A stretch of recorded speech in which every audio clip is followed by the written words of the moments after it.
Hey, James, can you give me a goofy smile or a normal smile or Like a a something? real big cheesy smile. Yeah. Okay. Ah, nice, nice, nice. Thanks. Welcome to the Honest Designers Show, your transparent look into life as a modern designer.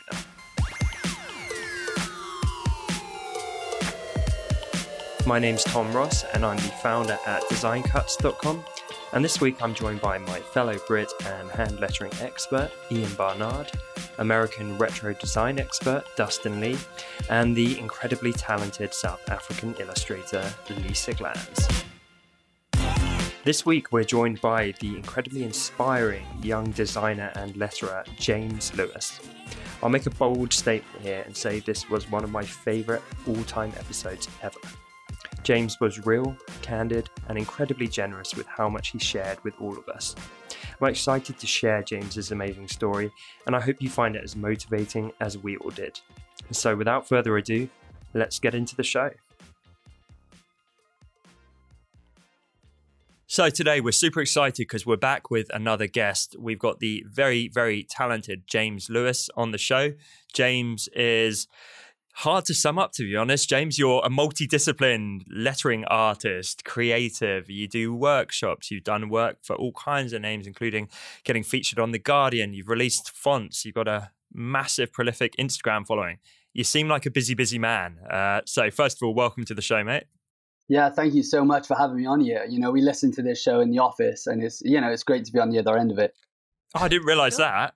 Amazing. Me neither. Oh, that's exciting. Cool. So we will get to the office setup and all of your ventures in just a second. First of all, thank you. I do really appreciate that. I've heard that from a few people and it blows my mind. I'm like, really? Like during a working day?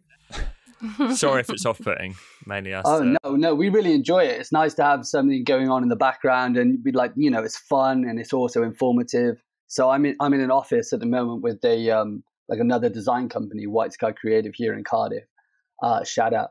And basically we all like chill out, we just have a good time and obviously do a load of work in the process. So it's nice to listen to you guys. Well, yeah, I'm absolutely pumped to have you on the show. Would you be able to introduce yourself a little bit and let the listeners know all the stuff you got going on right now? Sure. I mean, you did a great job for me, but I'll give it a go. So my name is James Lewis and I'm a lettering artist here in Cardiff, South Wales. I split up a lot of my time doing logo design, type design, and I spend a lot of time painting as well. And this is sort of like 3D lettering that I've sort of developed over the past year or so. It's a technique I've derived from sign painting. And again, like you said, it turned into this sort of prolific thing where now I'm kind of known for that. You know, it wasn't intended, but that's just the way it is. And that's cool, you know. And I get to travel around the world and teach workshops based on that technique. Love that, man. So you're working alongside these creatives. Are you all in different businesses? So it's like a shared workspace, or are you working on stuff together? So it's my friend Josh. He owns the office. Well, he rents the office, and then I sort of rent a space there. But we're all good friends. Like I knew Josh before I moved in there. They do graphic design, so sometimes we work on projects together. And like all the time, you know, we're spitballing ideas across the room, and we're always getting a good bit of feedback on what we're doing as well, which is also, you know, super beneficial.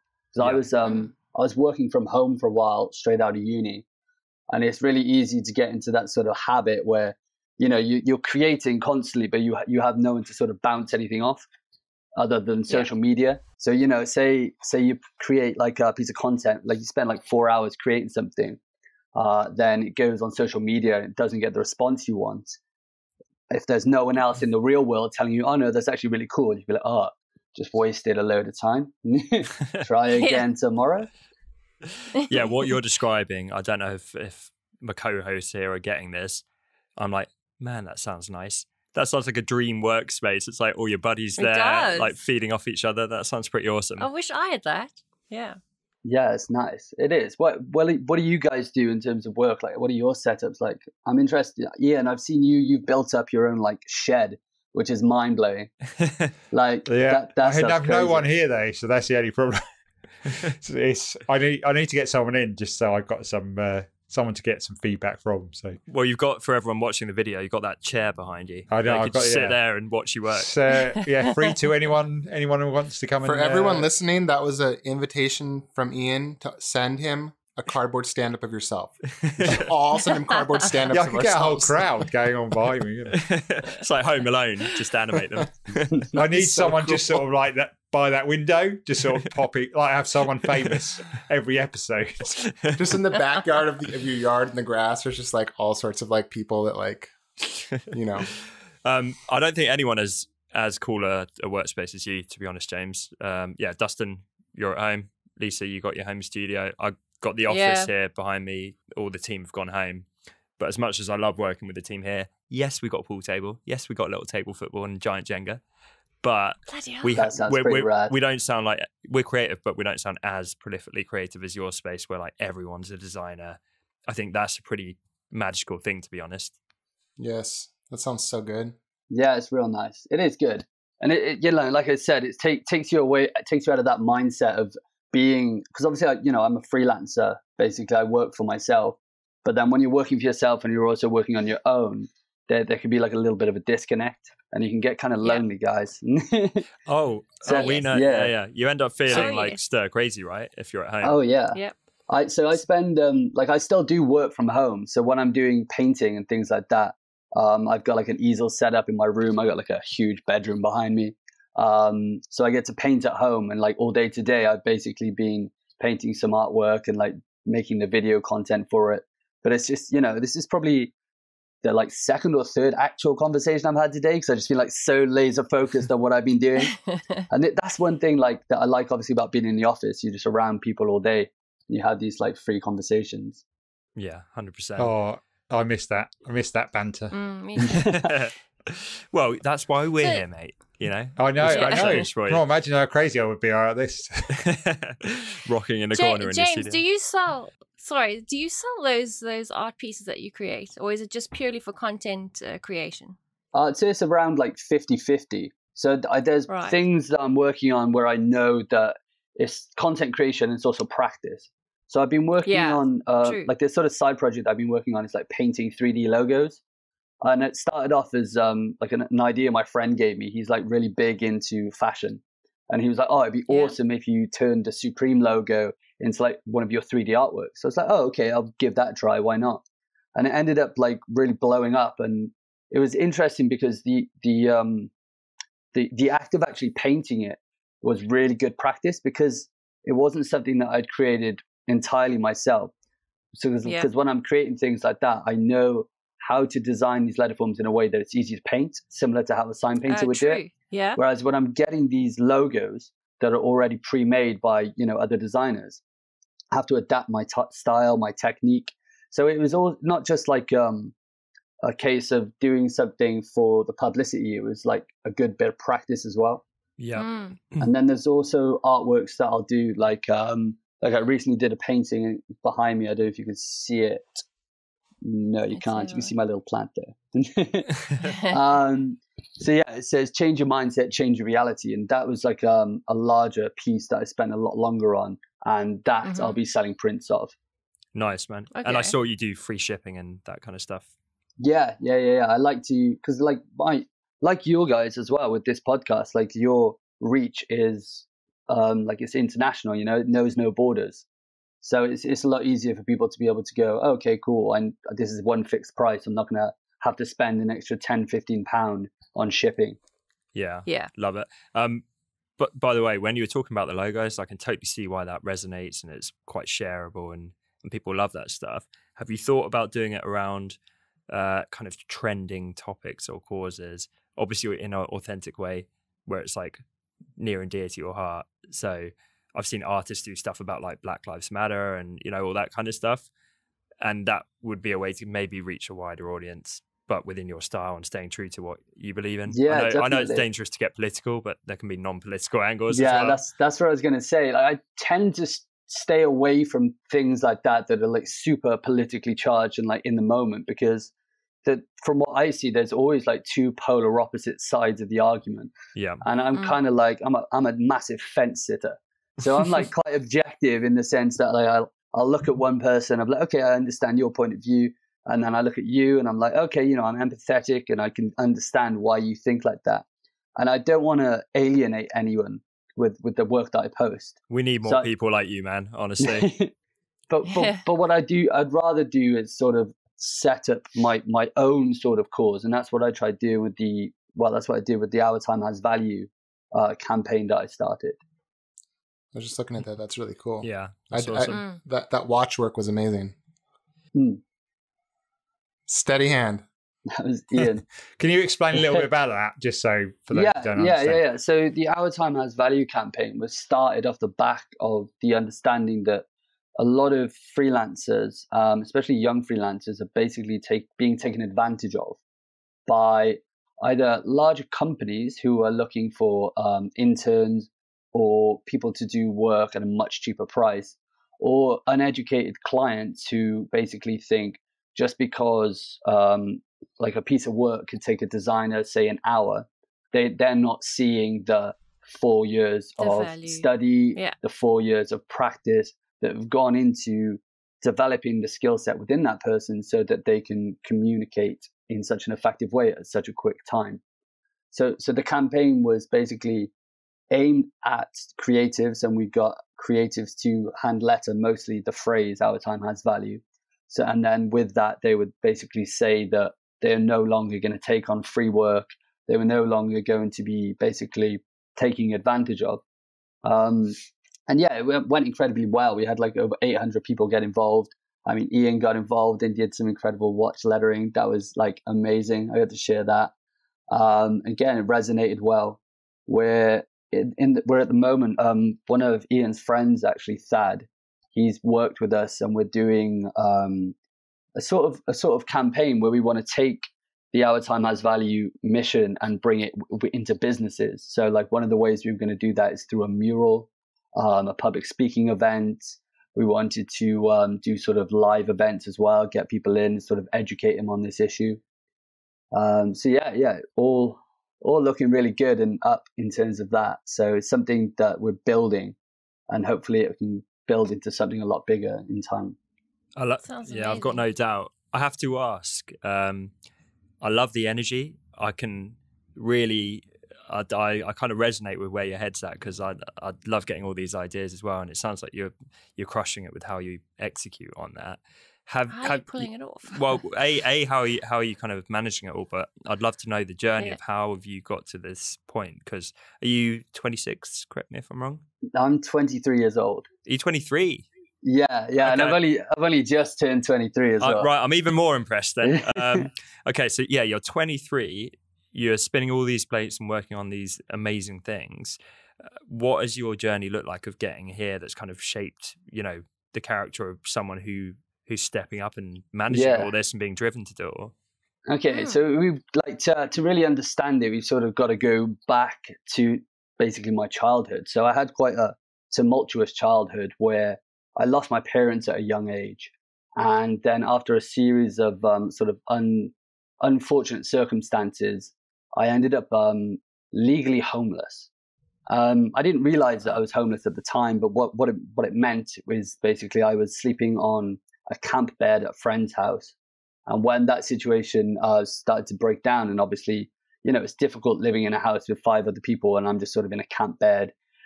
So we had to go to the local government.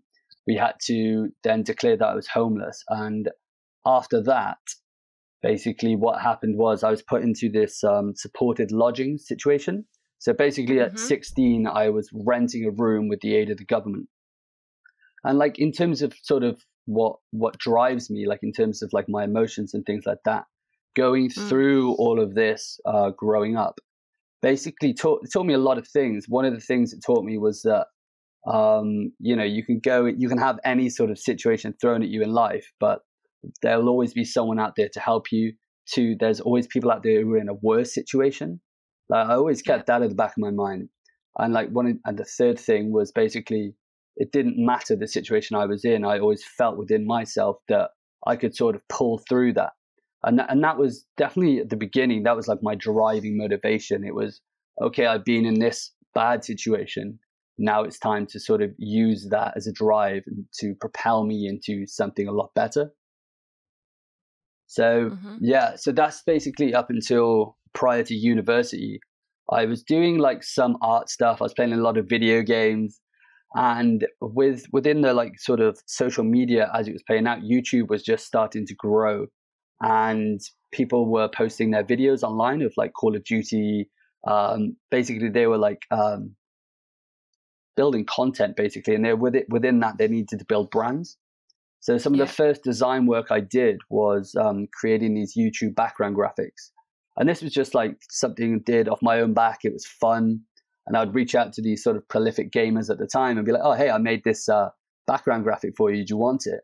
And they were like, yeah, sure. And then people were like, oh, wow, I saw that. Can I get one? And I was like, yeah, sure. If you So James, just to clarify, so you would design it for free back then? Yeah. Because we talked about kind of free work a moment ago, but back then that kind of got your foot in the door. You're like, here you go. Do you want it? And they're like, yes. And then the ball started rolling. 100%. Yeah. But this was like, it came from a place of, I had like this is like the first time I was trying out these techniques. You know, I had just got like Photoshop and I didn't even know really how to use it. And then, so the work that I was creating, what I was doing is basically I'd watch a YouTube tutorial on how to create said effect. Then I would, when I was putting that into practice, instead of just trying it out and doing nothing with the artwork, I would try it out within the framework of this YouTube background and then give it away. So like I always had this idea that it didn't matter what I was doing, there was always like something to be creative with it. And then within that as well, I was sort of recording the process and putting that on YouTube. So there was, you know, like time-lapse videos of me creating these artworks. I love That's it. amazing. Yeah, that's so cool. How did you, I mean, what do you think is your makeup that you ended up going the positive route given your difficult upbringing rather than, I mean, because we can all go different ways, right? Given the same circumstance. Why do you think you ended up going that way, which is like so amazing versus what could have been really bad? Definitely. So, like you said, everyone can go a different routes. So when I was renting this room from a lady called Lynn, she had she has like quite a nice big house, and she has like a load of different young people who were in need living there. And you know, we bonded quite well because I had this sort of positive outlook. Whereas a lot of the people who lived there, they, you know, she had someone who basically stole like all of her stuff whilst living in the house. Oh, man. Yeah, and that was, you know, terrifying for her. She's opened a like house up to help these poor young people, and they go ahead and do something like that. Yeah, it's terrible. Yeah, but I think like going back again, like my mum, she basically the reason she died, she had motor neuron disease, and if you know what that is, it's a slow process where your muscles basically deteriorate. And she obviously she knew like a year and a half prior to her passing, she knew that that's what was going to happen. So she sort of set me and my brother up in a way that we could do as much as we could out of this life. So she's, you know, she was really open person, and she was like saying to us, you know, you never, like, she didn't expect to pass. Obviously, this is out of the blue. And she was like, I'm happy. Like, I'm accepting that I'm going because I had me and my brother, and we were the things that she brought into this world that were, you know, what she wanted. She was happy with what she had brought into the world. And she was like, it doesn't really matter what you do, as long as you can, you know, bring something into this world that you're proud of, then when it comes to the time that you pass, then, you know, you're not going to be regretful or anything like that because you're happy with what you've done with the time you have. So I think that... Oh, she sounds amazing. Yeah. For sure, she was. Definitely. For about like 5 or 6 years, she brought me and my brother up on her own, and she did an incredible job. Like, I'm so happy to have had a parent like that, because like I said, you know, a lot of people, like, they could have similar situations, but the influence could be a lot different, you know, and that has like a huge impact. Wow. Sure. Yeah. That's quite something. Yeah, it really is. I got so lost there listening to you. this has happened before where I forget that we're recording, and I just kind of know watching. I'm like, oh wait, I need to ask you a question now. Yeah. But it's so inspirational. It is. I mean, as sad as it is, it's like there's something amazing about that. It's quite incredible. And I'm sure the listeners will be equally inspired. That is, yeah. Okay, so, you started doing the work at this point with the YouTubers. I'd love to dig a little bit into that before we fast forward. Did it just take off and you start getting this work in? Was it an uphill struggle where you're having to knock on a lot of doors to get this thing moving? So at the time, I was only like 16 years old, and it was never a business thing for me. So it was never I was creating things looking for clients and trying to turn this into a business. At first, it was like, instead of playing video games, why don't I try and develop a skill that could benefit me later in life? And at the time, it was like design. So I spent a lot of time watching these YouTube videos. Then I just basically took what I learned, turned that into an artwork or like an animation, and then shared that online. And then if people wanted something from me, like they wanted to commission something, then I'd do it. But at first, it was never like a business thing. It was just something I really enjoyed doing.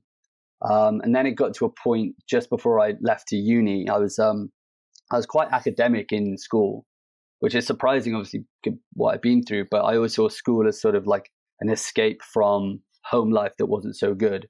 So I had to make the decision: what am I going to do? Something academic in university, or am I going to do something creative? And I enjoyed the creative side of things so much more. So I was like, okay, well, if I'm going to do that, then I'm going to need to do it right. And then that's when I started to sort of read books and educate myself on how to build like a freelance career or work in the design industry and things like that. Amazing. And then where did it go from there? Did you jump into logo design as a first thing, or did it channel mainly into the Instagram and building that up? Yeah, so like the YouTube backgrounds that I was doing, basically the majority of the design was communicating their name. So it was sort of a natural transition from these YouTube backgrounds to logo design. So I did like the crowdsourcing things. Mm-hmm. So like logo crowdsourcing, I did that for like I don't know, it must have been like a year, and I think I won like one competition. It's funny. I think all of us have done this, by the way, James. It's almost like a rite of passage. Yeah, I never won any competitions, so a bad run. Yeah, but I mean, it's good. It's got good and bad things about it. Like it opened me up to a whole new world of potential projects I could work on, and it gave me that experience that a lot of people who, what I realized is going into university, a lot of people, they had sort of studied it academically in college or school, but none of them had gone out and taken real world action. Whereas I had, I tried doing these logo things. I had been commissioned for things on YouTube. And I think, that really, really paid off going into uni. So then took the jump, went to university. We did, 4 years of graphic design. And throughout that time, I was kind of like in two minds about what I wanted to do, because sort of in the day, I would do the graphic design stuff in uni. And then in the evenings, I would start doing the logo things, which then developed into sort of hand lettering as a way to create more unique logos. And then my passion went from being like logo and design over to sort of calligraphy, hand lettering, and art. And it's just been this sort of like natural flow. So like basically I started to learn through YouTube mostly, loads of different techniques. So it's like copper plate calligraphy, hand lettering, black lettering, just loads of different styles that then I would basically, as I did earlier on with the YouTube, it was just see a technique, replicate that, add my own style, put it out there, and then see what resonated with people. James, I'm curious. Yeah, James, like I always need to leave. You listen to the show. You've probably heard that before. Oh yeah, I'm curious. So when I was your age, the way you're talking, you sound like you could be in your 30s or your 40s in terms of the Or even sophistication of how 60s. you're thinking about, for instance, starting a movement, realizing that designers are underpaid and taken advantage of, and starting a movement. I noticed looking at your Instagram, you do all sorts of things around community. You're making all of this work. And I have to be honest with you, when I was 23, basically from the time I was 15 to 27, I mean, all I wanted to do was drink beer and meet girls. And that is all I did. I mean, I went to school, but I mean, those were my priorities. And I feel like everyone I knew, those were my priorities. Why? How did you do that? How did I drink beer and meet girls? No, how did you not give do us a that? rundown. How are you doing all this work? What about beer and girls and Yeah. doing crazy, irresponsible stuff that you regret the next day? Like how? Did you do it all, or did you give Where it did I up? go wrong, James? That still happened. It was just like, I grew up quite quickly from a young age. Like I had to be like the man of the house at a young age. And that obviously has impacted me now, and sort of, like you said, the responsible side. But yeah, I was especially like before university, I'd still go out every weekend, meet with friends. We would go down to the beach. We'd have like bonfires and drink a load of beers. And I'm British. We start drinking at like 12 years old. Oh, you got that. we do. Yeah. So Yeah, Dustin, you reach 23 and you're like, I'm done. I'm retiring. Yeah. That's how it works. Okay. Yeah. No, See, for real. they hide it from us until we're 21. You have to sneak it. So maybe since it's available, you don't want it as much, That's so true. Yeah. So obviously then you go off to university, and in the first week of university, you have Freshers Week, which is basically you go out every night of the week and get hammered.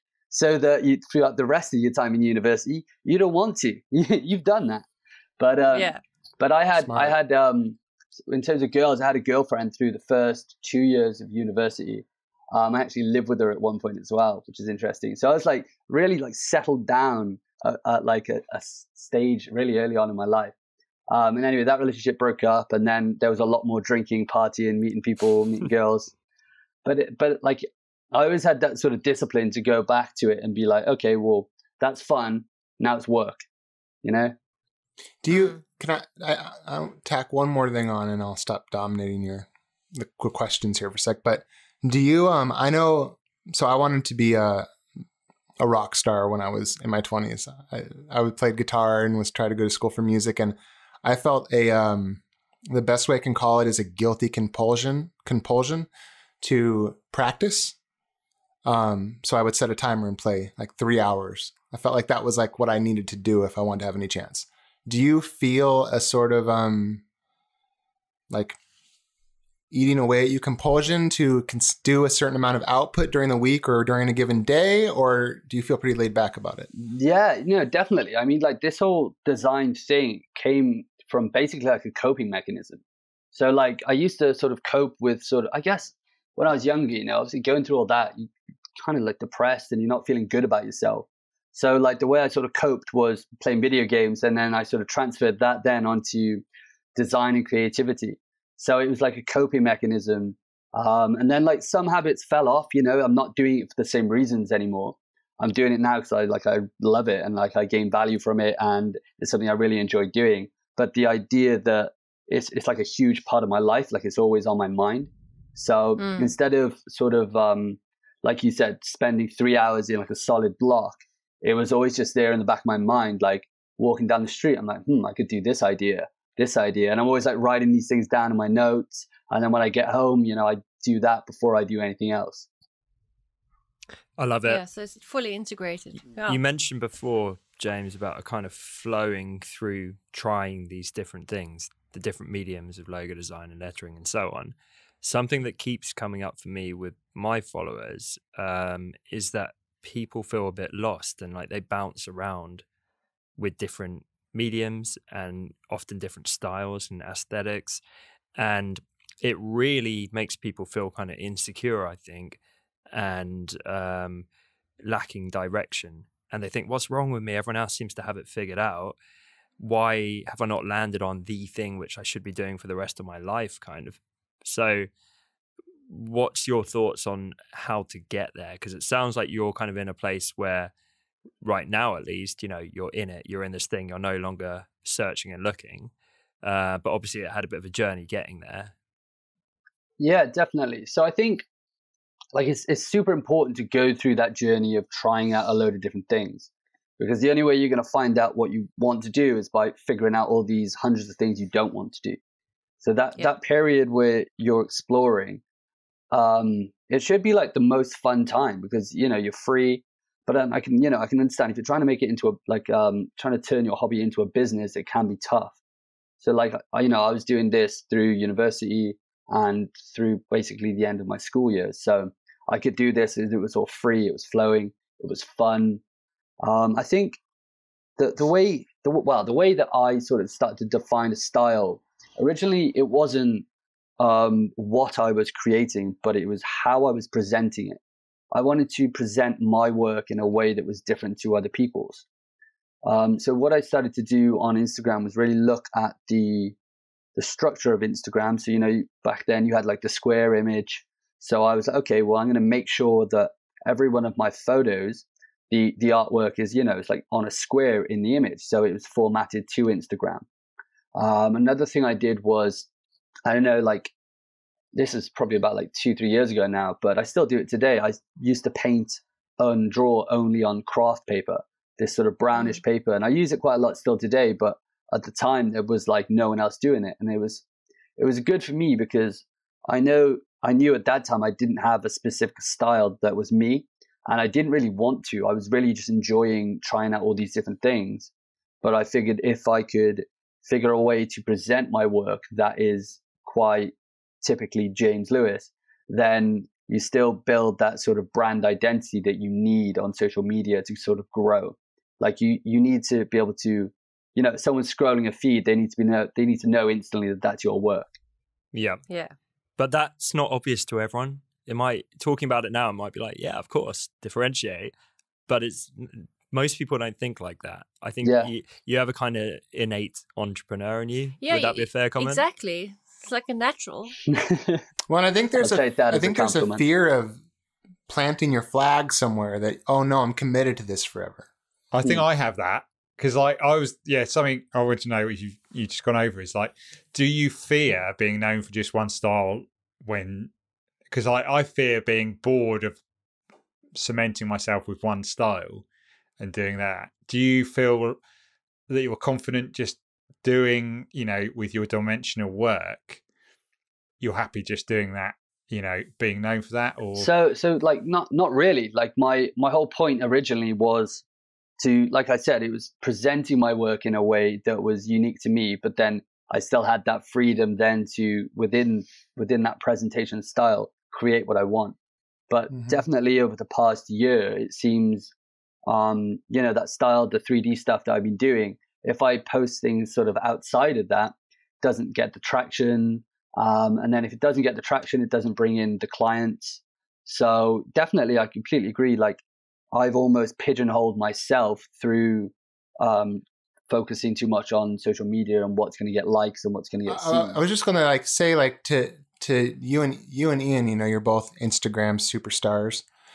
Do you think if, you know, you think of Picasso and he's like famous, you know, he had his blue period as his big famous one, but then he had his like Cubist period, all these periods. And I kind of feel like if I was to scroll through your Instagram, like I look at first, I'm like, well, it's maybe his 3D period or something. But if you went and did something else, I wouldn't stop following you. I would just be like, oh, well, he's doing something different. It's still James. He's moving on to a different part of his career. Creativity, nice. Yeah, it's definitely, and you know, that's the other side of it. You can't let likes and follows sort of dictate you creatively, because then that's how you really sort of burn out.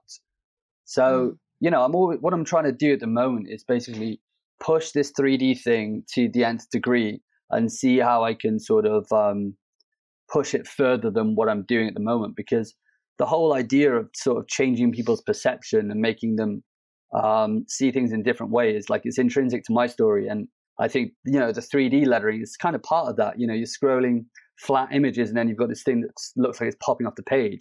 Like I really like that, and it resonates with people. But definitely doing other things around that, like murals and I want to start doing sort of larger scale art pieces and going into like galleries and things like that in the future. It's all a case of trying out new techniques, I guess, and then seeing where it takes you, and then trying to infuse this new thing with what you're already doing. So there's like not a huge contrast between, it's not a huge jump where, one day I'm drawing 3D letters and the next day I'm doing body painting. I'm like rolling around in paint or something. Love that your mind went there, by the way. So thinking that. I guess what you're kind of doing, it's been an iterative approach, right? Where it's a gradual shift in style. So your audience might not be shocked, but I'm sure in 10 years, you might have quite a different style from today, but it's kind of gradually just moved there through experimentation. Yeah, exactly that. So like one of the people who I've seen do this like super well is any of you familiar with Pocras Lampas? No, the black letter, yes. the Gothic. Yeah, so Ian knows, he's like a letter dude. Basically Pocras around like 4 or 5 years ago, he was just doing like hand-drawn calligraphy, logos, things like that. And now he's doing these like incredible murals for Fendi and painting on Lamborghinis. And he's basically taken what he was just doing originally. And now if you would put two of his things next to each other, like one of his early logos, like a vector logo, next to this huge painting in some art gallery in Dubai, you'd be like, who are these two different people? But if you like scroll his Instagram, you see this full progression, and that's really interesting to me. This goes back to like you said with the Picasso thing. It's like it's still Picasso, but you can like look through the body of work and see the progression. I just did exactly that with your Instagram. So I'd looked at your Instagram, your recent stuff, obviously before this call, but I just went way back. And this is something I always encourage the listeners to do. I think it's super interesting because it gives perspective to, they weren't always this huge. Oh, yeah, definitely. The style wasn't this well developed. And when you kind of do it like quickly scrolling, it's almost like a flip book effect where I saw your style like morphing over time and the engagement starts creeping up with it, which is super cool. And I saw one of the earlier pieces where you seem to find that inflection point was your Star Wars piece. Where you wrote Star Wars, and that was 3D lettering, and that clearly jumped out to me as like a big spike in engagement. Do you remember moments definitely like that? Was there an inflection where you're like, I'm onto something here? Yeah, it was when I started doing the 3D stuff. Like there was a Star Wars one. It was a lot of like single letter artworks, I called them at the time. Is where I would sort of take one letter, make it 3D, add some sort of ornamental things to it, and that really did well. And then I sort of played with that and added shadows. And yeah, it's just like the progression. I can't remember the first 3D thing I did. I'm not sure, but the Star Wars one was really good because it's something recognizable to people already, but done in a new and unique way, and that always resonates with people. I think James has got what I realised from James's feed is that he's there's two things that help things take off, which is having something that's familiar, like with the logo stuff, and something done in a new or inspiring way, like his sort of 3-dimensional painting stuff. Yeah, that's exactly it. And that's something that you know people don't want to see that all the time though. You don't want your whole feed full of just like logos and stuff like that, but it's something that can be embedded into your feed to, I suppose, draw more people in, and then they stay for the rest of the quality work, which is what I that's exactly it. So it's sort of like you got to play this sort of game between what is going to get you publicity and what is going to sort of fulfill you creatively, and you got to have that sort of balance between both. And ideally they would merge, and sometimes they do, but then other times you're like, am I just doing this because I know it'll get likes, or am I just am I doing this because it's really going to fulfill me? So yeah, it's you got to have a balance, like you said. Do you literally carve out time for your personal kind of projects or your development, or is it something that just organically happens during your work week or at home or whatever? So at the beginning of the week, I basically write down a list on my phone of everything that I need to do in that week. I'll put a lot of the tedious stuff, like a lot of admin, emails, things like that on a Monday, get that out the way. Then I'll basically just look through the list. I'll be like, okay, well, I'm doing this painting on a Wednesday, so that means I'm going to stay home on a Wednesday. So then I can do these 2 other things because I'm home. And then the more like design-based stuff I do in the office. So I don't know. It's kind of like an intuitive approach, but it's also methodical in the way that I have this list to sort of refer back to.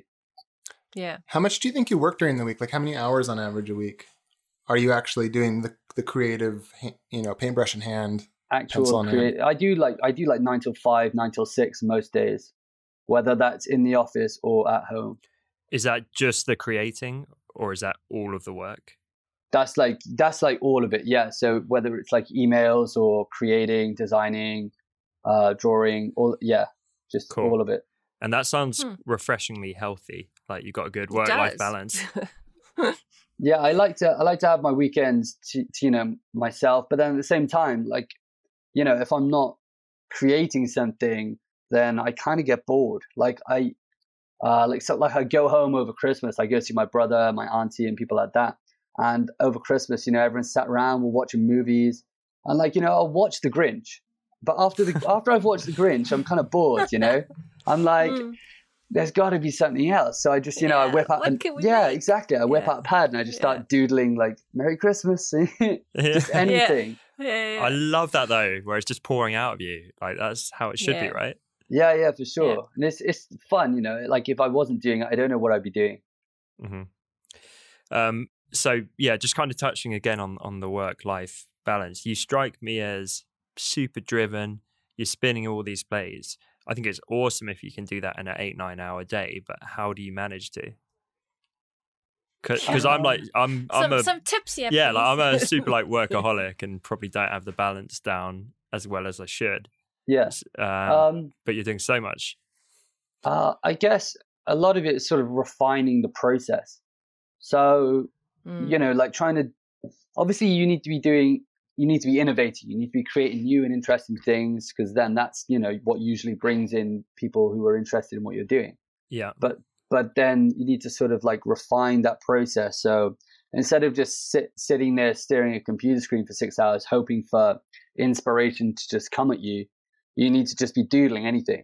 And then what usually happens is I'll be doodling and I'll be like, right, well, I'm going to take 30 minutes now to doodle. And within that time, I should have some sort of idea of something I want to create. And then if I don't, then I'm not going to sit there for another 3 hours doing that. I'm like, right, well, I have this other thing to do. I have emails. And then whilst I'm doing these other things, usually an idea will come to me for an artwork or this logo that I'm working on. Yeah. Okay. Let me throw a slightly different question at you then. How do you stop? Because like you just said, it's coming out of you naturally. You love this stuff so much. So how do you walk away at 5 or at 6 and go, I'm done? That's kind of tough. I'm definitely like a borderline workaholic as well. I go home at 6 or 5, depending on the day, and I can just be sat at home. So I'm living in a house at the moment with 3 of my good friends. So we're just out of uni. We all chill together. We watch TV. So when I'm around these guys, I can just leave my phone in my room, get away from social media, and then I have that sort of relaxation period. Or I just go on YouTube and watch some comedy, things like that. And it just anything else to sort of occupy my brain. But if inspiration does strike, then I'm not going to be, it's not work hours, so I'm not going to do this. I'm still going to do it. Yeah. I love that. And I'm sure it probably is healthier being around those 3 friends. Because if you're in the room on your own, it's I'll just do one more painting or one more social media post. It's refreshing to hear, to be honest, because I think we're increasingly in a culture, whether it's the educational systems or the hustle inherent in entrepreneurship or design, that just push, always do more. And that time to shut down is so necessary. But I think it's inspiring, the fact that you're able to achieve so much and still have that. If you're I've got a great work-life balance, but I'm not really doing much at all on the work front. Yeah. But the fact you're kind of killing it and have a life, it's it can be done. You know what I mean? As long as you put in the super hard work, earlier on. So when I was in uni, the balance probably wasn't as good as it was now, and it was more so just create. But it wasn't coming from a place of have to create because have to make money because that's my business. It was like, well, I'm in university, I have quite a lot of free time, so I'm just going to create. Yeah. And if I didn't, I guess if I didn't do it back then and I didn't have the following I have now, which obviously helps me where, you know, I could put out a logo that I designed and then the next day I'll have like 3 requests for a logo design. But if I didn't put in that initial work to sort of grow that following, then I guess it would be a lot harder. I'd have to do a lot more marketing of myself to sort of make the money that I need to live. Yeah. So do you get frustrated or annoyed with people who claim that they just can't do it, that like they don't have the time, or it just can't be done, or you know? I try to be sort of empathetic to it, but at the same time, we all have the same amount of time in a day, and it all just comes down to your own sort of mindset and what you're willing to sacrifice to achieve what you want to achieve. Yeah. You know, exactly. like very diplomatic answer, James. I like it. It is very diplomatic. Told you, I'm a fence sitter. He was never going to be like, nah, screw those lazy bastards. No, definitely not. But like, you know, like I said, like it is possible. Of course, it's possible. There's a lot of people out there who are succeeding. There's even more people who aren't. And the main difference is the ones who are succeeding are putting in the work. Yeah. Awesome. Well said. Okay. I don't want to get too hung up on this, but you're just I find it really kind of fascinating real life case study what you're doing. I think one of the hardest bits to walk away from can be social media. So I understand if you're like, I'm done with my projects and my job and painting and all those things. But when you get home, you've got 180 something thousand Instagram followers, right? Are you not being bombarded by comments, by direct messages? How do you balance that? Do you have to ignore a bulk of them, or do you get back to everyone and somehow fit that in the day? What does that look like? Okay, so I'm gonna tell a little story about this. When I think I was around like 16, right? I'd been doing design not long, a few months. And basically what I would do is I'd reach out to everyone on Behance and basically say, look, I just put this project up. Can you tell me what you think? And like 99% of people would get back to me. They'd be like, oh, I don't have the time, or they'd just completely ignore me. But there was always like a few people who would take the time to actually like respond and give me feedback. There was this one guy who literally put together a 10-page PDF outlining everything that was wrong with my project. And, wow. Yeah, literally, he must have taken like hours on this thing. And he broke down not just what was wrong with it, but what I could do better next time and what I should look into, what could like help me improve. And, you know, having someone take the time to do that when I was in the situation that I was in, that like inspired me massively. And now I try to respond to sort of every inbox I get, which can be kind of strenuous. Definitely if like one of my posts goes viral and I wake up to like 100 inboxes. But even if it's just something like just saying, oh, thank you for getting in touch, you know, like I'm not going to write your name, but it's great that you want to speak to me. Thank you. So it's definitely tough. Ian smiling like, yeah, I know. Yeah. Weirdly, it doesn't seem to be happening as much now, but it used to be like, yeah, every day I'd be like hundreds of people going, oh, can you write? It's probably because I don't do as much pure calligraphy now. Probably the reason behind it. But yeah, it was just an ongoing, you know, can you write my name? And I think it was like an inside joke with all the people that were doing lettering on Instagram that was like the most requested thing. Definitely is. It got to a point where I kind of got a little frustrated with the people asking like to write their name. And I responded to one person basically saying, you know, if you want me to use my time and my skill set to create something for you, then surely you should be repaying that in some sort of way, you know? Yeah. And I shared that, and there was a load of people that really resonated with that.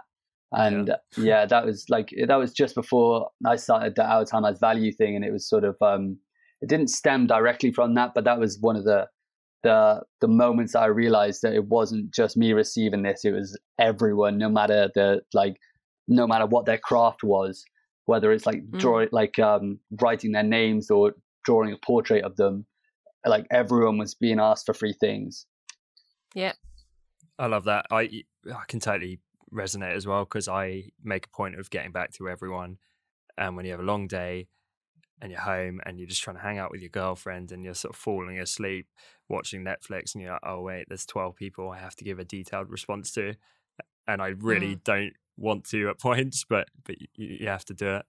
Do you get a similar thing? Because obviously you know your main feed is not you writing stuff. Do you get something that's like a regular question or regular request that's like, oh, here it is again, apart from the name? I know it's just I could get a lot of people asking for advice, like you know, how do I get good at Instagram? How do I draw letters like you? What's a good book? And like you can have what is it, like auto answers on Instagram now. So I've got like what book shall I read? And I'm just like, all right, this book. Just send that message. So it's just streamlining that whole process. Can I give you a tip? And you might have done this already. Yeah, sure. But the scalable thing is, if it's, can you show me this stuff? You come up with like a course or something, which you can charge for. And so when you get all the questions, how do I do this? How do I do that? It's like, oh, I've actually answered this in my course. Go check it out. And you can do some free sections of it. You can do the same thing with books and stuff like that, and then do Amazon affiliate links where it's like, here's all my resources, recommended reading tools that I use on one page. And photographers do this really successfully. So they'll be like, they always get asked, what gear do you use? And some of them come up with a landing page being like, literally, here's a breakdown of everything because I can't answer this freaking question again. And then they point people there and then make kind of passive money from it. Yeah, that's clever. It's not something I thought of. Especially with like the materials, I do get that as well. But I mean, you know, the stuff that I do, it starts off with just a pencil and then any sort of paints, I guess. Like the paints that I use now are just the ones from my local art store that I thought were kind of good, like by Liquitex. But I guess people look at anyone with followers and they're like, this person must know the perfect thing for this situation. When it's, you know, it's whatever's good for you in that situation. I feel like that's what I've resonated with anyway. Yeah. It looks like these are mostly acrylic. It looks like these are mostly acrylic. Yeah. Most of my paintings are acrylic. But you could use anything. The thing is, people don't want to hear like, you know, just reuse what you've got there. They want to like, and I think it really, you see it in like the camera world, how it's like you want to be recommended the top of, you know, the top camera or whatever it may be, because you feel that that's going to transform your work, which you know it's not going to, but it just feels like it's just another thing that you can, if I get these brushes or I think pens, it's a secret. Yeah, suddenly my hand lettering is going to go to a whole new level. Yeah. And, you know, it's not the case, and but they don't want to hear that, I suppose.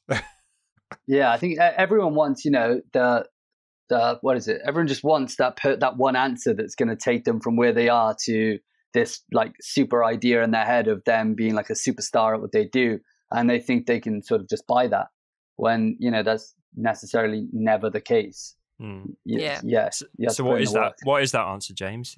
What is the answer to becoming a superstar? I mean, the answer must be the journey, right? Yeah, exactly. Work hard and have fun. I noticed something. I was looking through a couple different people's Instagrams, and it occurred to me that most of the people that are successful have like for instance, you have 800 posts on Instagram. And when you look at your number, you say, okay, you have, let me check here. So you have 189,000 followers. You're like, that's a lot. Yeah. And then you say, oh, well, he's on 800 Instagram posts and they're videos and like super in-depth things. And you're like, well, that's a massive, massive amount of work. And at that point, you start to say, well, yeah, if you're making videos and like it's good work and you do 800 pieces, that seems like that would be my guess of what the outcome would be. Yeah. And I started to notice that a lot. You know, you look at Ian's, I look at Dina Rodriguez. She has a lot of, you kind of look and you can almost, if the work is good, it seems to be a very strong correlation between just a tremendous amount of output. And then it starts to snowball. I don't have that. I don't have a huge following like that. Do you find that to be true? Yeah, completely. I mean, take the videos, for example. Like the videos that I put on lately, they're like 30 seconds long, but there's like 6 hours of drawing, painting, video editing, like sort of editing the photos that goes into just one post. And yeah, like you said, there's 800 of those. Obviously, I wasn't doing videos back in the day, but like we were talking about earlier, if you scroll back, you can see that progression. And I think what happens with a lot of people is I don't know, maybe they post 100 pieces and they post 200 pieces and they've not got the traction they would hope for. But as you just said, it snowballs. It's like, social proofing. If someone comes to your account and you have 1,000 followers and you're posting great work, or they go to the same account and that has 100,000 followers, they're like 10 times more likely to follow that account because they're like, oh, okay, everyone else loves this person. Totally. Then I should, So the curve kind of goes exponential, right? That's exactly it. Yeah. I mean, there's times when, it can stop, or you can have like a lull, or the algorithm changes. But yeah, that's usually the way it goes. Speaking of that, with your Instagram in particular, you seem to get tremendous engagement as well, real loyal following and community around that. Are there specific things you've done, or has it just been sharing the right work which has evolved in the right way, throw a few hashtags on, and it's happened organically? And the reason I ask this is because normally there's a lot happening behind the scenes. You see prolific travel bloggers and everyone's like, oh, they just travel the world and have a great time and photograph themselves and take selfies all day. But actually they're working 9 hours a day manually networking with people in order to grow that audience, and that's the bit people don't see. So what's the truth behind what you've done? Yeah, well, it's exactly that. It's I wish it was as easy as putting up cool things and then everyone loving it. But like I spend a lot of time on social media. I do a lot of reading into like the psychology of social media, putting things online, understanding how to sort of frame what I'm doing to keep it relevant. I'm always checking all of the latest updates on Instagram, on Facebook, and basically trying to evolve my content so that it evolves with the social media. So a good example of that is like the video content. I'd say 6 months ago to a year ago now, I wasn't posting videos, but based on like the way Instagram's going now, video content is what's getting the most views and is what's getting people interested. So I sort of had to adapt what I was doing to fit this. And then as a result of me analyzing what was going on, adapting, then I got a good bit of growth from it. And that's a continual process that's never going to end. Social media is going to continue to evolve, and so do artists as well, because creative people these days, we're not just necessarily creatives. We have to be marketers of our own skill set, and that's something you learn independently. Reading books like Simon Sinek, Starts With Why. That was a great one where I was able to. Yeah, it's awesome. He's a really interesting guy, and for those who haven't read it, he basically says that companies and people and businesses that begin marketing messages with communicating why they do something, or why something has been done. Then that resonates with people a lot more than saying this is. They use the Apple for an example, like this is a phone, this is how we made it, this is why we made it.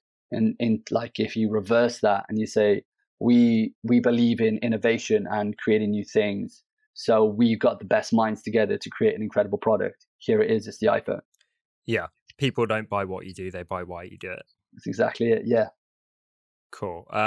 And so I totally understand that from a kind of holistic perspective, overall bird's eye view of it, and the content strategy, and that's awesome. Is there more happening on the ground level?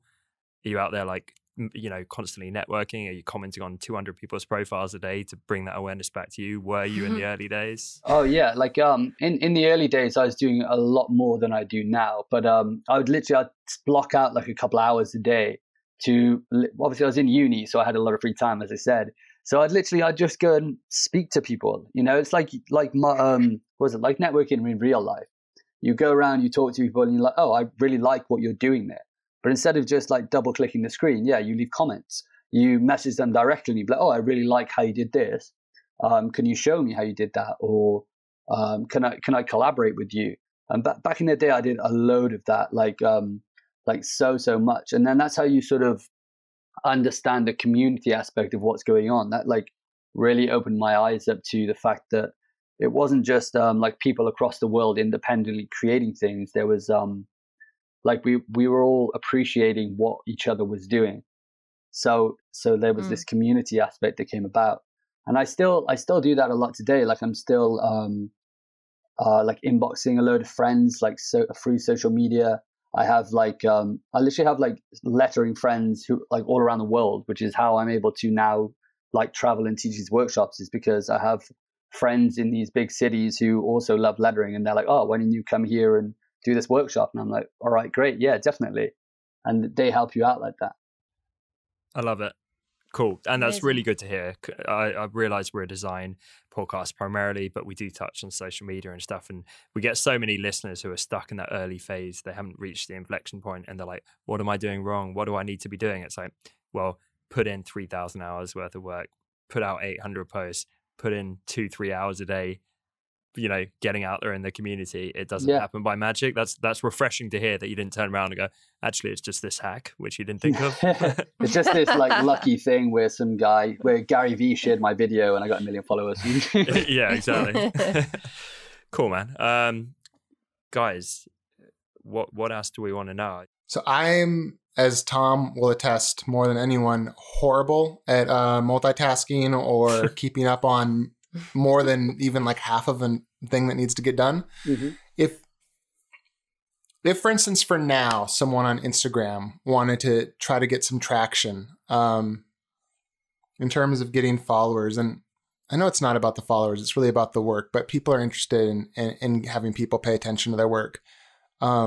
What's one real practical, like not philosophical, but like real action-based in this moment in time thing that's working, that might just boost up their already cool talent a little more and get them a little more interest? Yeah, so there's on Instagram especially, there's like thousands of art sharing pages, design sharing pages, typography sharing pages. You know, like if you could get in touch with a few of those and say, listen, I'm putting out great content, I'd love it if you could share my work. Or, you know, like email, they probably get inboxes like that every single day. But like one of the things that helped me was I was watching a video by Gary V actually, and he had one of his interns who was the admin for a few big art sharing pages. And I was like, I inboxed the admin account, like the actual guy's account. And I was like, oh mate, I saw your video on Gary V. I didn't know that he was like had art sharing accounts. And he was like, oh mate, I've seen your work before. And then now we've got this sort of friendly relationship where he'll happily share my content. Obviously it resonates with his followers and things like that. But getting your work on sharing platforms is definitely not an easy, but it's a practical way to increase your following if that's what you're going for. Distribution. For people listening and for me, because what is an art sharing page? So basically there's like a load of Instagrams that will just share art, and that's sort of how they make money. They you know, it's like Good Type. Yeah, like yeah, that. exactly. Just like Good Type. Yeah, so they basically they share content, and sometimes they'll do sponsored content, things like that. And usually, you know, they'll have a mailing list that you sign up to, and then they can make a bit of money off that. But the main bulk of what they do is just share people's work. So and it's not spammy because that's what they want to do. So exactly, if they're like, yeah. I share lettering, and you're like, will you share my lettering? They're not going to be like, no, screw you. It might not be good enough. They might not see your message or respond, but ultimately they want that kind of content. So that's exactly it. Yeah, it's a win-win, isn't it? You know, it's just getting your foot in the door of these sort of people. And what I found it does, it sort of snowballs. So when one big page shares one of your videos or one of your images, then a few more will. And then that's how you can really like get quite a lot of followers relatively quick. Love it. Good hack. See, we did get a hack out of you. Yeah, we got a little hack. I think on top of that, to add on to that, is that look at the art sharing pages and see what they are actually sharing, and see what, if there is a trend or is there a certain thing, I think actually that's something I can put together myself. Video is still the biggest thing that gets shared. And like say you're doing iPad stuff, videos. I only post videos of me using the iPad rather than like the time lapse function in the software. So it's just like a screen, showing it. People want to see the artist, like they do a lot with James, going through the process from start to finish.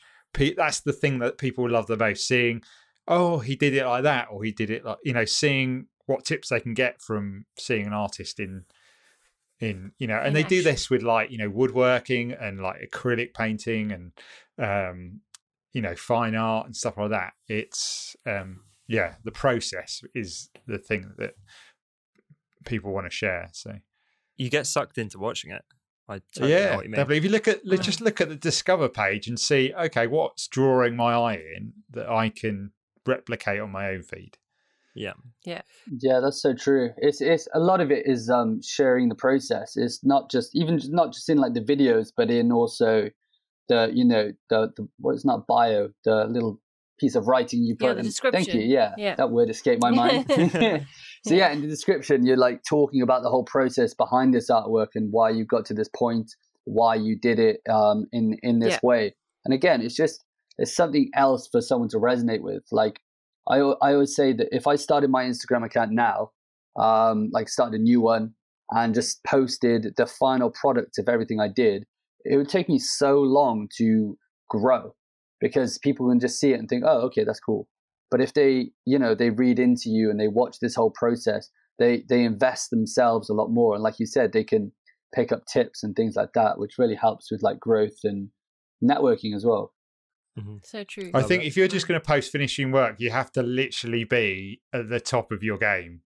Like say, for instance, there's a guy called Ben Johnson who does mural work, and he is literally at the top of his game doing some phenomenal work. And so he will grow because of that. But, the rest of us aren't up at that level. And so we have to post our process, and that is the thing that helps us to grow. So adding value in that. Can I ask a question about, because when I started first following you, James, it was when you released your first font. Is it called Quaint? Yeah, that's it. Yeah. So how did that come about? So I did Quaint. That was like in the start of university. I was learning, like I said, I went through like so many different types of lettering and typography. And one of the things that I wanted to try out was like type design and font design. So it was just a way for me to sort of merge the hand lettering that I was learning with sort of the computer software of like Glyphs or Font Lab Studios. And it was an awesome project. I got in touch with Jorgen Grotdal, who was like a designer at the time, and his designs resonated and linked up quite nicely with that font. And then he did a lot of promo with the font for the launch. And we had like a couple hundred sales, which is mind blowing for me at the time. Like I really didn't have much of a following back then, but it was great to sort of spend time creating this thing that then other people can go away and do their own creative thing with it. And that's been like super exciting. So since November up until like a month ago, I was working on a new font, Versa. And this was like a huge project for me because it was like the first 3D font that I was going to do. And it's like, it has 17 layers, it's stackable. And we launched it, I think it's just over a month ago now, and it's been bought loads. So many people are creating incredible things with it. Ian did this incredible skate deck using the font. Oh, that was fun. amazing. It's in his studio. Yeah. Normally it's in the back. So that's like one of my most popular posts, and it's like all James's work mainly, and me just putting it onto a board. I thought you lettered that, you cheat. Didn't So realise it was James. Oh, no. I did. I didn't. Did I? I think I mentioned in the description it was James's font. Yeah, I'm pretty sure you did. It's fine. No, but it's creating things like that and then giving it to other creatives, and then they go away and do something with it that you couldn't even comprehend. Like that is so cool. That is so cool. It is cool. Yeah. That's why we do it. Yeah. Something that you don't seem, from talking to you over the conversation, is that you don't seem to have this barrier that a lot of people have. Is like, well, I can't do that because the first version will be rubbish. It seems like it doesn't, because like was there anything stopping you from producing your first font? Because a lot of people say, "Oh, it's either it's going to look rubbish, or it's too much, hard, too hard, or no one's going to buy it, or all these sort of self-doubt voices in their head." How do you not have that part of your brain? Or is it you're able to remove it? I definitely do in like other things, like in like some social situations I can be kind of anxious and things like that. But in terms of creativity, I don't know. I just do something until I'm happy with it, and then I feel satisfied with it. It's like, that first font, like you said, the quaint one, I didn't expect it to do well. I did it. It was fun, and putting it out there was great. But it wasn't something that I put a load of weight behind. It wasn't something that I spent a lot of time stressing over whether or not it's going to be good about. I have a sort of mentality that, I'll create something, put it out there, and try and just sort of accept wherever it goes and move straight on to the next thing. It's a good mindset. That's amazing. Yeah. That helps to quell imposter syndrome, I guess, because it is a very common thing that people have that. Yeah, definitely. Yeah. I mean, one of the biggest things was, when was it? Last October, I think it was. I was asked to do like a public speaking thing here in Cardiff and talk about everything I went through growing up, my whole progression, like things to talk about today. And prior to that, I wasn't as open as I am now. But there was just something inside me, I knew that I sort of had to do this. I knew I had to go up on stage and talk about everything I'd been through, and hope that that could inspire other people. And since doing that, I definitely developed a huge confidence, because it's when you have like things, everyone has like sort of traumas in their life, whether it's falling over and bruising your knee or something I went through.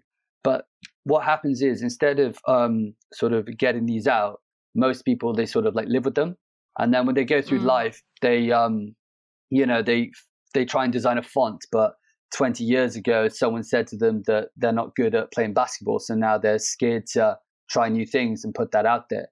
So for me, this sort of like public speaking was like a catharsis where I could say everything that I had like built up over these years, get it out there, and then feel more confident. And like at the moment, like if someone would have said to me like 2 years ago, "Oh, James, you're going to be touring the US teaching workshops at 23, I'd be like, "Well, you're crazy." but yeah, it's I don't know. I guess it's just doing things that scare you. I think that's the main thing. Yeah, it's brilliant. Love it. It's excellent. It's inspiring, man. It is. So, James, we've touched on all kinds of stuff: social media, imposter syndrome, your journey, all the different styles of work, tons of stuff. Is there anything we haven't touched on where it's a topic that you love to talk about, or you feel is like really, really key that it should be discussed? No, I think we spoke about a lot of different things. Like I wanted to get in the Our Time Has Value campaign, obviously my story. Hopefully that can inspire other people. Also like putting people at ease. I wasn't always good at what I do. I was really bad. And I think we touched on all of that, which is great. Cool, man. So I have a question. Yeah, sorry. Okay, yeah. So you've done so much and you're only 23. Are you just kind of going with life, or do you have a plan and hoping to get you somewhere specific, creatively, or if from a business point of view? I don't have like a real set in stone plan, but I have aspirations to, I guess, sort of just continue developing on what I'm doing at the moment. So it's, I'm traveling and I'm teaching and I'm doing public speaking. So I want to ramp that up, do a lot more of that. I want to have sort of my own business, in the sense that even when I'm traveling, I'll have someone who then works for me, who can work with me via Skype or something like that, and we can work on projects. So then I can take on more work even as I'm traveling and doing these other creative things. Yeah, brilliant. Yeah, and I want to do more, because obviously like a lot of the stuff I do on social media is more art based as opposed to design. So I want to continue pursuing that and seeing where that takes me as well. So, I'm still kind of young and I don't have a definite direction, but yeah, these are a few of the ideas that I'm toying with at the moment. Sounds amazing. Can I ask one? Really exciting. Sort of. How does your how's so all the stuff you do? split up in terms of where your income comes from? Obviously, you don't have to share the details of the income, but That's a good question. You know, if you had like a pie graph, what was the breakup of your monthly income roughly? So I'd say it's probably around like I'm going to say 50% like logos, branding, things like that. So like commercial lettering. Client work, basically. Yeah, client work. Then it would be around 30% would be teaching, so the workshops and things like that. And are those self-run? Like, does someone pay you to come in, or do you host it? Yeah, I usually host them. With the US tour now, that's in partnership with Good Type. So very cool. Okay. Yeah, so they're running that, and then the remaining 20% is sort of like products, like prints and things like that. Nice. Oh. Cool. Okay. And so with the teaching, is that you put it out on social media? I'm doing a local workshop. Attend. It costs this much money. Yeah, pretty much. Literally I had like great luck with all the workshops. People are really keen to come along. And then you rent a space and just demo some stuff, and everyone works along. Yeah, exactly. And it's one of those things. I didn't know that I was going to be teaching this. I was basically asked last year by a friend of mine, Francesco. He's out in Milan. He's got his own studio, and he was like, "Oh, do you want to come and teach us your techniques? And we'll host a workshop, and we'll do all this cool stuff." And I was like, "Well, yeah, definitely." And then, yeah, all right. And then Erwin from Calligrafina out in Indonesia, he was like, "Oh, do you want to come and do that with us as well?" So I was just like, "Yes." So it's just like crazy opportunities sort of come your way when you, like, I guess, follow your passion and put it out there. Yeah. I love it, man. I mean, I say I love it. I don't fully love it, because normally on this show I'm like the youngest one who's like an overachiever, and you're like you're achieving all this, and you're 23. So by the time I'm 30 now, James. By the time you're 30, you're going to be doing ungodly amount, I'm sure. Yeah, crazy. Very cool. So where can people find you, James? Because you're doing so many things, but plug it up, because you've given so much value on this show, and I highly encourage all the listeners, listen up to this bit, go say hi to James on all these platforms, connect with him. Obviously it sounds like a sociable guy. He's going to chat back to you and want to get to know you. So yeah, definitely feel free to drop me a message. The best place to do that is on Instagram, so it's at James L. Lewis, or you can check out my website, which is jameslewis.com. So as you talked about earlier, I'm doing a US workshop tour. So on the 6th of October, I'm going to be in New York. 13th of October, San Francisco. 20th of October, I'm going to be in Austin. And then through the 24th to the 28th, I'm going to be doing workshops and public speaking at the Made by Few Festival in Little Rock. Then after that, I'm going over to Singapore. So on November the 4th, you can catch me in Singapore, and I'll be teaching a workshop there. That's a cool sentence to say, all of that. It's like the Rolling Stones or something. Yeah, I'm a lettering rock star. Yeah. Sorry, New York's sold out, so catch me in San Francisco. That's awesome, man. Cool. Have you got any closing thoughts at all, James, for the listeners or for us? Or? Yeah, I'd just like to say to everyone listening, obviously, thank you for taking the time to listen. Podcasts like this are great. I listen to them myself. And, if you're looking to learn and grow, just soak up as much information as you can through podcasts, through books, through, anything really. And yeah, thank you to all of you guys here for speaking to me. I appreciate it. Yeah. Of course. It's been an absolute pleasure, James. I'm so glad you can make it on. And I'd love to keep in touch. If you're ever down this part of the country in England, when you've finished your worldwide tour, feel free to stop by. Yeah, for sure. Cool, man. Thanks again. Really appreciate your time. Thanks, James. Cheers, guys. Cheers. Thanks so much for listening to this week's episode. We hope that you enjoyed James's amazing story and found it as inspiring as we did. As always, you can find full show notes over at honestdesigners.com, or find us over on iTunes and now Spotify by searching for The Honest Designers Show. And remember, we're now on social media too, if you search for Honest Designers. If today's episode helped you, then it would mean the world to us if you took just a moment to leave us a quick review over on iTunes, as this is one of the best ways for other designers to discover the show.